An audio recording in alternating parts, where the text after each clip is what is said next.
Hello, everyone. Wow, it's pretty full. I guess I was. I guess I like tea, so I pour more and more. Like if I keep filling it up, it will do. It will bring more pleasure, and that's pretty much how most of us function. Always want to be more of this, more of that. Ever since we were kids, we've been compared with the others, which conditioned us to think that we should be something more than what we are at a given point. Without they really mean it, meaning that they wanted us to be the best we could be. But unfortunately, the way they tried to encourage that in us conditioned us in such a way as we kept thinking that we are not good enough. We need to be more.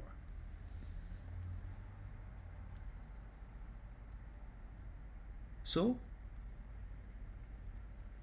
we also started comparing ourselves with the others.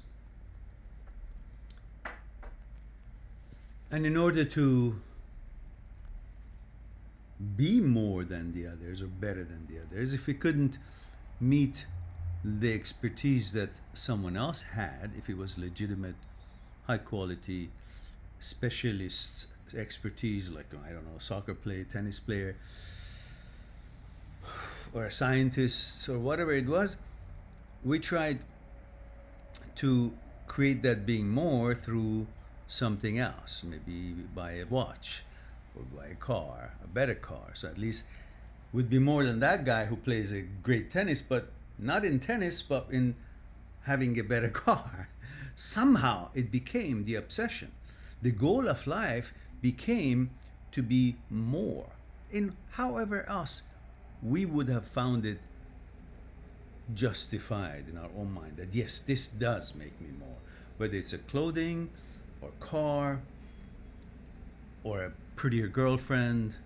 And that somehow, when it came to the girlfriend, it became really obsessive. So even though if the girlfriend, boyfriend, the relationship wasn't working, but the fact that we would have become less if we didn't have the relationship, if we didn't have the girlfriend, it was a pain. The thought of it, regardless if it was working or not, but we just didn't want to be diminished. We wanted to gain more things. So have a girlfriend, more beautiful girlfriend. And because she's pretty, then nothing else matters. So I shouldn't lose her. If she goes, even though it's not working, devastation. And then we started comparing ourselves and thinking that we're comparing ourselves, but not realizing that we are not even comparing ourselves with the others. We're comparing our image to the others, to the image of the others. And that's totally a different way of thinking with different results. Now,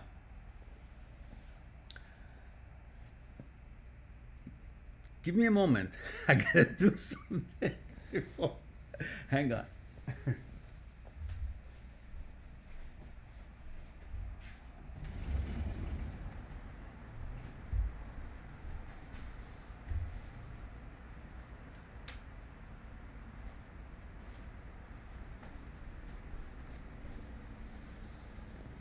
Okay, sorry about the. It's pretty warm here. I had to open the window and all that. So, and that's what we've been busy with, trying to compare our image, the image that we have of ourselves in our mind, the way we like to see ourselves and the way we like the others to see ourselves. Let's say we created a mirror, which in the mirror we don't see ourselves, we see an image, a drawing created by our illusions, by our mind, So in that mirror, we see something that we prefer to see at that moment, at that scenario, at that juncture of our life, whatever it may be. And we compare that image, illusory image, with someone else's image. In other words, when someone passes us by, we don't see that person. We don't know anything about that person. But we tend to think we do by just the image that that person is carrying with him, however, he or she has thought that would be, should be he or her, his or her image. Like what they're wearing, how they have put their clothes on, what jewelry they have, what car they're driving. All of that translates a certain kind of understanding of that person, which truthfully is worth nothing, because still, no matter how it is decorated, it has nothing to do with the actuality and the function and the real characteristics of the inside. It's like a cake. It's been decorated wonderfully, but you really can't tell what's the ingredient inside of it, how it's going to taste, how much sugar it has, what kind of qualities. You can't, even though it looks beautiful. A Christmas tree, beautiful, ornamental stuff, all the decorations, all the lights and so on are fantastically beautiful, to the point that you don't even see the Christmas tree. You don't even see the rotten tree that is underneath all these lights and ornaments. You don't see how fresh or not fresh, how old or how rotten the needles are, the tree stem is. Nothing. All you see and all you judge that Christmas tree by the way it shines, by the way it's been decorated. And that seems to be enough for you to make an opinion about it. Because it's all like the emotion that you get, then the emotions are really like waves, they come and go. But seems like we're always satisfied with a wave. We're looking for waves rather than the real long-lasting emotions. And that is the problem. Nobody is looking for long-lasting, which entails deep research and investigation of what is the quality of this, whatever it is, inside. And we bring the same mentality to how we choose our partners, our friends, girlfriend, or boyfriend, any relationship that you're inclined to, friendships, business partners. Everything is all about an emotional decision based on the image that we see from that person, which means we know nothing about that person, like the examples that I just made, the Christmas tree, the cake, and all the wave and all that. You need to actually dive into the ocean and go down and see what's in there underneath. Just because there's a big wave on it, or if it's calm, that moment, that area of the ocean, doesn't mean that what's deep down in there is of treasure. There's no relevance.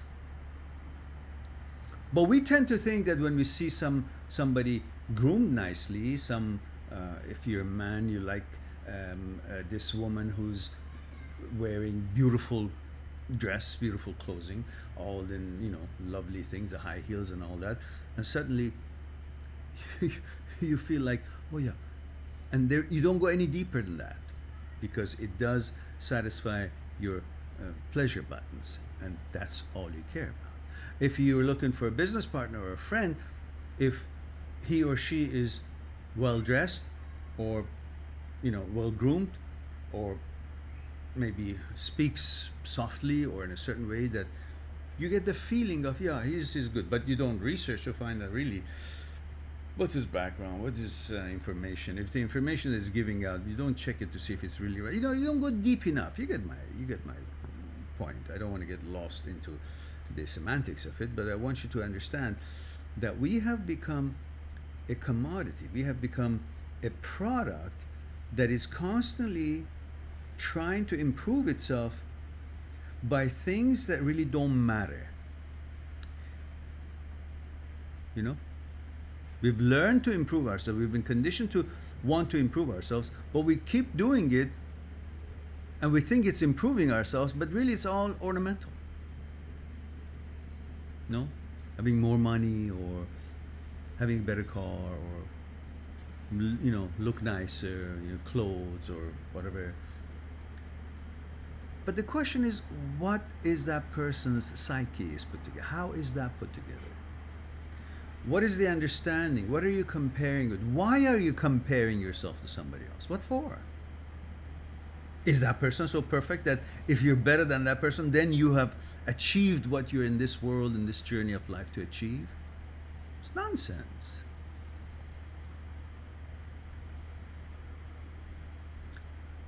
And most of your desires of achievement, points of achievements, things that you want to be or become, it's illusory because you think if I am like that, then I will be entertained by the others or considered by the others in a certain way that you think they would. It's all about your thoughts. But because it's your thoughts, you believe it, which you're not supposed to believe your thoughts most often.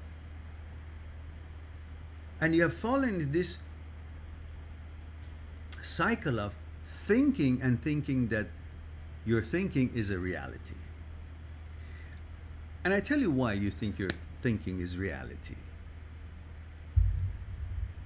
Most thoughts are illusion, but in another angle, all thoughts are reality. Check this out. Most thoughts are illusions, but from a different angle, all thoughts are reality. Doesn't make sense, does it? But it does. Most thoughts are illusion. That's easy to understand because you just conjure it up and it has no actuality. But all thoughts are reality is something deep. Why? Because anything that is happening at that moment is enough to make you feel it has reality. And it is. It has reality. If I take this T from here, to here, well, I'm doing something. At this moment, it has a reality of this being done. Thinking about something, although when it's thinking about memory, it's actually not here, it's in the memory, which memory has been put together in the past. Therefore, you are in the past because your thoughts are in the past and your consciousness, you're in some point in consciousness. That is the past, represented the past because the memory in that point of consciousness was put together by the past. But in fact, because you're thinking, that action of thinking, that movement of thinking is happening that moment, even though you might be in the past or the future, but the actual process of thinking is happening in that moment, which because it is in the process happening, whether you think about the memory or not, it is real. The thinking process, the thinking is real, but it's not truth. That's the difference between thinking thoughts are reliable or thinking thoughts have reality. Thoughts can have reality because you're thinking about them. So it has a reality of its process, reality of happening. It is happening. So it has reality in the sense of that it is really thinking. You are thinking. So it has an effort. It has activity of thinking. So it's, in that sense, it has reality, but it's not truth. It has no truth to it because it's a thought. It has no physical presence. It has no physical activity. It has no physical actuality. And what doesn't have physical actuality, because we're made of mind and body, so the mind thinks thoughts are there, have reality because you're actually creating it, but doesn't have truth, doesn't have actuality. Therefore, whatever doesn't have physical movement, it doesn't have actuality. Let's think about that. Whatever doesn't have physical presence, physical movement, physical reality, it's not truth, therefore it doesn't have actuality. It's an illusion.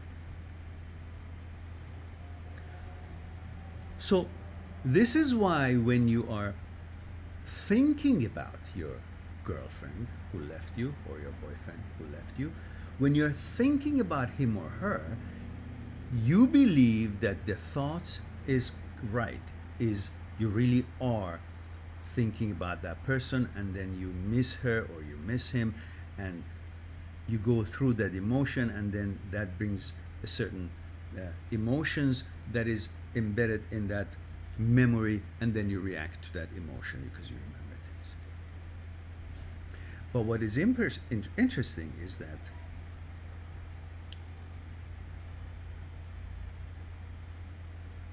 I forgot what I wanted to say.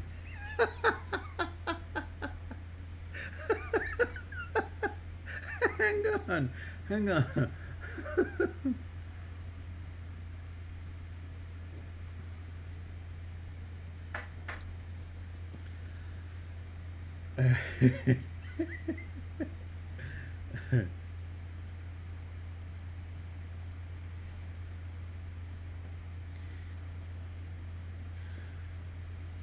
I can't remember. so the fact that you're thinking and the thought seems real, but it lacks physical movement, physical actuality, physical activity, that should tell you that you should not believe your thoughts. And the fact that you try to heal yourself from a broken up relationship, let's say your girlfriend left you and you're angry at her, or your boyfriend left you and you're angry at him, and in your thoughts you're arguing with her or arguing with him. I'm just going to use one person, let's say this channel was originally put together for boys, so we're going to go that way. You guys switch it over however your relationship is. So if you are thinking about your girlfriend and you're pissed off at her because she left you, or she was unfaithful, or somehow it didn't work out, and in your mind you're thinking of her and you're arguing with her, you're remembering certain things, and you would have liked to say different things, and you say it in your thoughts. What I'm trying to get from here on is that you're perfectly fine. If you're hurting, if you're bothered, if you're in pain because the girlfriend left you or the boyfriend left you, I want to prove to you that you're fine. You're perfectly fine. There's nothing wrong with you. Why is that? Here it is. The girlfriend left you and you feel that you're not as good as the person that she's with now. Girlfriend left you and got a new boyfriend or is with someone or whatever the relationship is, and you feel left out. You feel dissed. You feel less than the other person because the girlfriend is with that person, and your measurements of how good you are is about if the girlfriend is with you or not. That's how you're wired, and we talk about that some other time. But you feel that you're now, because of that, you're not as good as the person that she's with. So you're thinking this way, right? You're thinking that she left you and therefore she's with somebody else, so therefore that would mean she's being satisfied by that guy and she's happy with that guy, a relationship that she has with that guy, and which means therefore you're not good enough, you're not as good as that person. That's your thought process, and you are believing it, right? And you're in pain because you thought of it, and you believe it because you're thinking of it. It's real, it's actuality. And why is it real? We explained just until now. We were explaining why thought seems real to you, because it's happening, and while it's happening it has reality, but it doesn't have truth. But now I'm going to prove to you why it doesn't have truth, and here we go. So you're thinking about this and you're believing it, then you start arguing it, countering it. Oh, you piece of shit, you bitch, you this, you that, you did this, you did that. Or if you're a woman, you're saying, "Oh, you asshole, you da da da," you all that so forth, uncaring, selfish son of a bitch, all these things that you say, and you're saying that because your previous thought made you believe that you're not as good as the other person that is with your ex-partner, and you believe that, so now you're arguing it in your thoughts, right? And you're saying all these things, that you did this, you weren't good enough, and for this reason you did this, you said this, you behaved that way, you're not faithful, you didn't think of my feeling, whatever.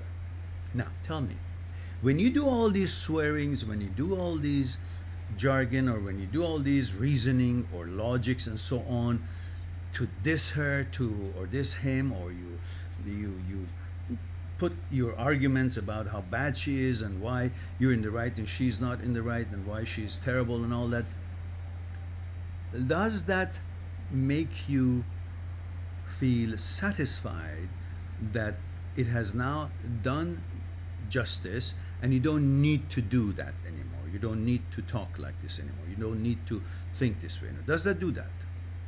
No. Why, I say? You say, well, because I keep having to do it. So I say, what does that mean? You say, well, because if it was enough by thinking like this, then I wouldn't have to do it. But because I'm not satisfied, I keep doing it over and over, after hours, hour after hour, or day after day. I still keep arguing and swearing and cussing and fussing and all that, because it doesn't prove to me that I've done justice, and I don't need to argue these things in my mind. I say, why? And you say, because it's thoughts. And thoughts doesn't have reality. I mean, beside the point that we said thought, because it's action, movement, and there's activity of process thinking, so therefore that has reality, but doesn't have truth. So you say it doesn't have truth to it, it's thought. So let's say reality. It doesn't have reality, actuality, because it's thoughts. So if that's the case, and that's why you don't believe it because it's thought, for the same logic, then why do you believe the garbage that you think that because she's with somebody else, then I'm not good enough? That's a thought too. If this thought of arguments with her that is not enough to satisfy you, because you say it's a thought and it's not actuality telling her, making the whole thing be the way it should be, then why is it that the other thought, which is against you, it's negative, that you were not good enough, that's why she left, and you feel sorry, somebody else that she's with is now better than you because she's with him. All these are thoughts too. So these are also bullshit and have no reality to it, because it is your thoughts. Has no truth to it. So thought either this way or that way has no truth to it. So you are actually as perfect as you've always been, and by her leaving, nothing has been diminished from you, and nothing ever will. You're still as good and perfect as you've always and ever been, and you will be even better because of the experiences you have gained.